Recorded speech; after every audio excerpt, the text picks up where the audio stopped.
guys, and welcome back to another video. Today I'm going to talk you through my favourites in June. So food, fitness, random, like you know the deal. So let's get started.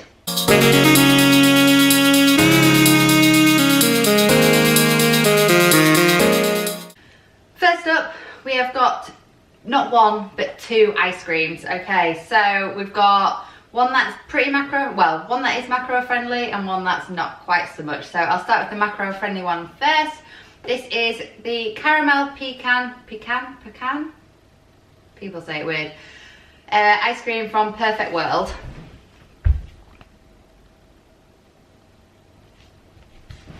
So this is a dairy-free, no added sugar, gluten-free, you name it free ice cream.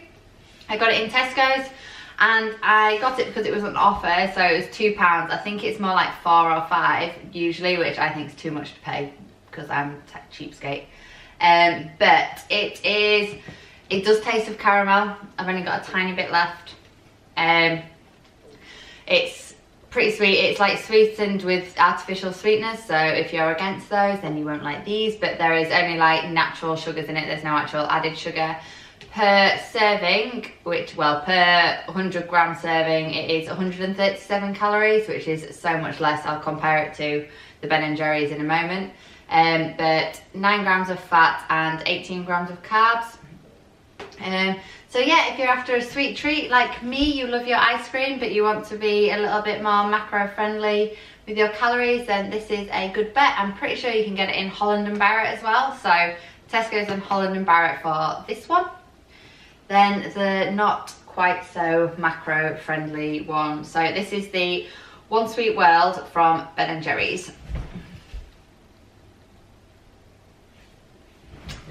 Coffee caramel ice cream with swirls of marshmallow, salted caramel and chocolatey chunks. What is not to love in that like description? There isn't any left. Like, I just kept the tub just to do this video. It didn't last very long at all. And just to compare it to this one, it is twice the calories, so per 100 grams it is 272, 13 grams of fat and 35 grams of carbs. But yeah, you know what to expect when you get Ben & Jerry's. It's super creamy, super luxurious, and this may have gone straight up into my, if not number one, definitely top 3 Ben & Jerry's ice cream. And I thought Haagen-Dazs had like taken over, but this has like restored my faith in Ben & Jerry's.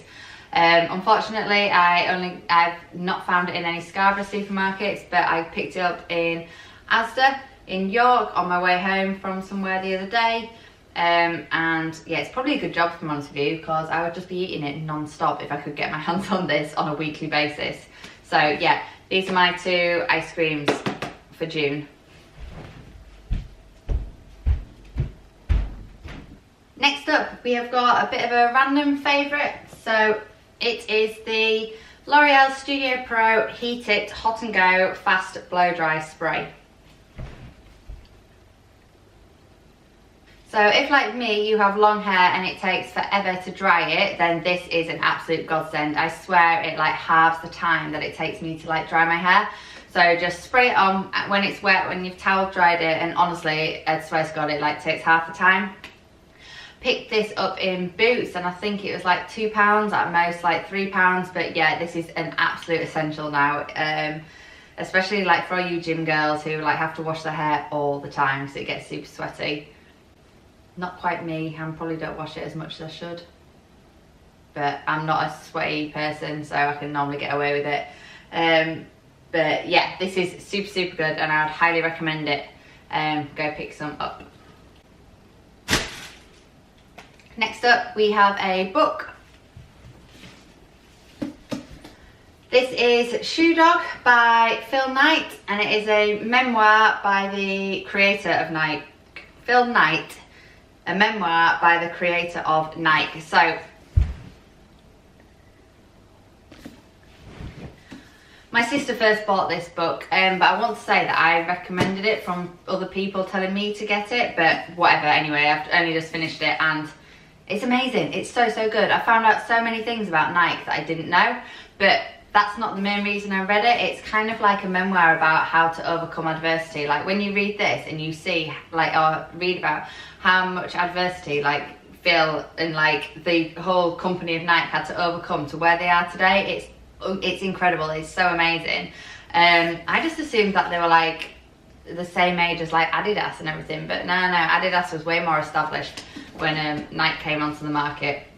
It didn't even start off as Nike, it started off as something else. I can't remember the name of it, but it's a really, really good book. And it, like, Nike got thrown out of like 2 banks, but they just kept plugging away because they knew that this was going to be a success.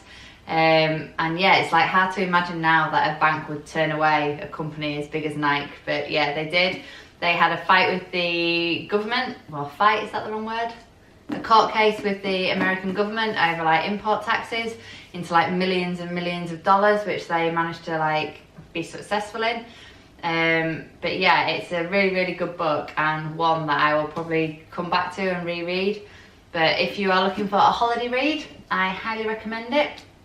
Go out and buy yourself a copy. Even if you're not even into sport, like, it's just so interesting just to see how it like started off and how even they got all the like athletes, because obviously Nike's famous for having all the famous athletes like showing off their kit and their shoes and stuff, but how that all came about is really, really interesting.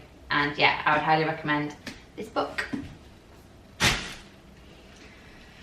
Don't think I can mention June favourites without, I feel like I'm cringing when I say this, but I shouldn't be ashamed, without Love Island. Like, that has been my absolute addiction in June. So how many weeks has it been on for now? 3? 4? I've never watched it before. This is the first year that I've ever watched it. And that was only because like my friends were like, you've got to get into it this year. And you know me, I don't watch TV. I genuinely just watch YouTube videos. So, plus it's on too late for me, so I do have to watch it the next day. I have to like download it and watch it on ITV player because yeah, 9 o'clock's past my bedtime.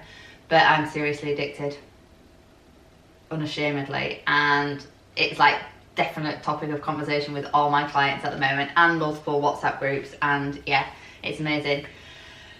I don't even know why, but yeah, I've just got into it and I'm hooked, and I'm even more excited now because Rob Lipsett, who is one of my like favourite fitness YouTubers, like influencers to follow, has just gone into the house over the weekend, so I'm really looking forward to seeing how he does. And there are definitely a couple of absolute hotties on there that are just nice to watch. But yeah, it seems to have like the whole nation seems to be watching it, and yeah, I've got drawn in. I don't normally get drawn into things like this, but yeah, really, really enjoying it. And I think that is it for my June favourites. A few random ones. I've been a bit boring this month in terms of like food choices and what I've been eating, but I'll do my best to like get better at them next month. If there's anything as usual that you've been loving, please let me know. Drop me a message, write a comment down below, and I'll always looking out to try new things. If you want to subscribe to my newsletter, which I send out every single Sunday, I will leave a link to that in the description box down below as well, with like more recipes, workouts, like little tidbits, etc. And yeah, give me a thumbs up, comment, subscribe, and I will see you on Sunday with my next vlog. Bye.